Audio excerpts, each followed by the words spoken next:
Eh bien, bonsoir à tous. J'espère que vous allez tous très bien.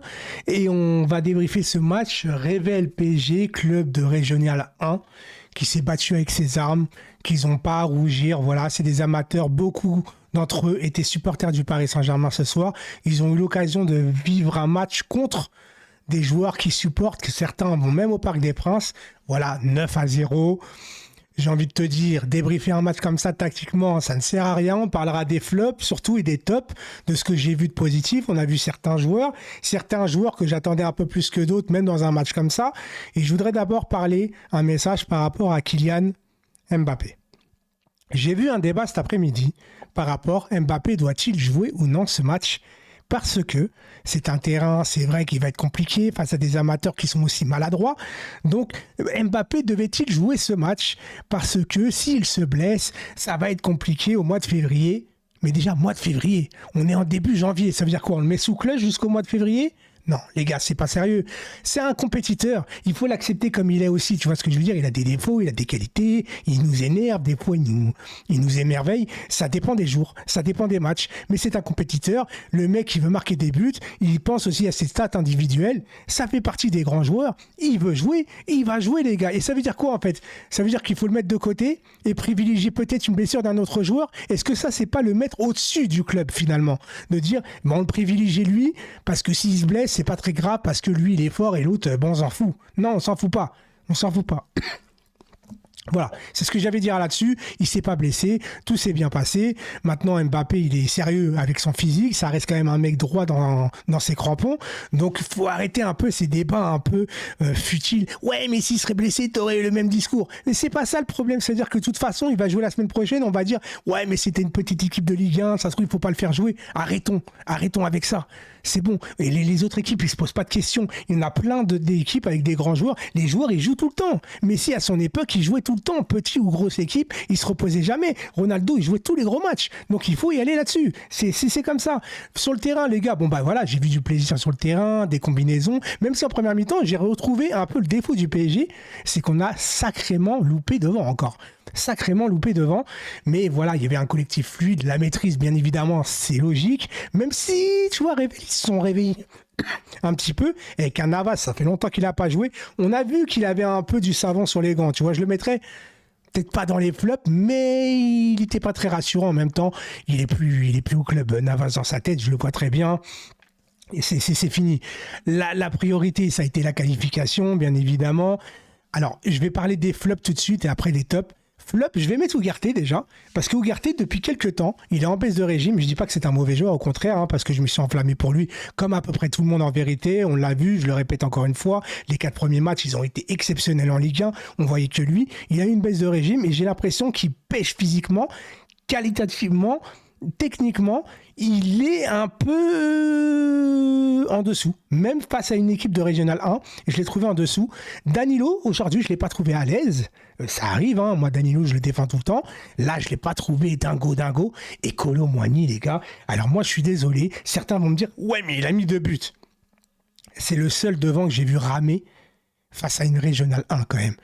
C'est pas terrible, Kolo Muani. Là, c'est compliqué, les gars. Me dites pas, s'il vous plaît, que Kolo Muani, je vais tomber dessus facilement, etc. On a bien vu que Kolo Muani, aujourd'hui, vous avez vu ce qu'il a loupé à un moment donné encore ? Non. Ok, c'est un match de Coupe de France, etc. Mais je pense que Kolo Muani, il a vraiment du mal au Paris Saint-Germain. Et il est en perte de confiance. Alors, je ne souhaite pas de perdre toute la confiance. Mais je suis désolé, je ne peux pas défendre Kolo Muani sur ce match-là. Tout simplement. Je vais parler d'Endour, vite fait, Endour. Alors lui, c'est un gros point d'interrogation. Super but. Il a fait un match beaucoup plus que correct. Mais il joue jamais. Pourquoi il ne joue jamais ? En fait, je ne comprends pas. On a pris un joueur qui ne jouait jamais déjà à Benfica. Il a fait un match avec Benfica. On ne sait pas d'où il vient. On ne sait pas qui il est. On ne sait pas ce qu'il vaut exactement, même si en match de préparation, il nous a donné un peu ses qualités, etc. Je pensais que c'était, vu sa taille, un mec qui jouait surtout derrière à la Sergio Busquets, mais il joue beaucoup plus haut. Et aujourd'hui, désolé pour ma voix, hein, j'ai plus de voix. En ce moment, je me soigne. Mais Endour, il joue un peu plus haut. Et il a des qualités quand même, ce garçon, tu vois, il est jeune et tout. Mais je comprends pas. Bon, ok, il n'a pas été inscrit pour la Ligue des Champions. Mais en championnat, je comprends pas pourquoi il joue pas. C'est un gros point d'interrogation. Et Endour, je sais pas comment le jauger. J'ai 3 flops pour ce match. 3 tops maintenant, bien évidemment. Et je vais mettre Solaire. Parce que Solaire, je l'ai trouvé plus que correct. Il a joué proprement. Il a fait des passes très bien. Moi, j'ai aimé Solaire. Mbappé, bah, bien évidemment, les gars, je suis obligé de le mettre dedans. Il met des buts.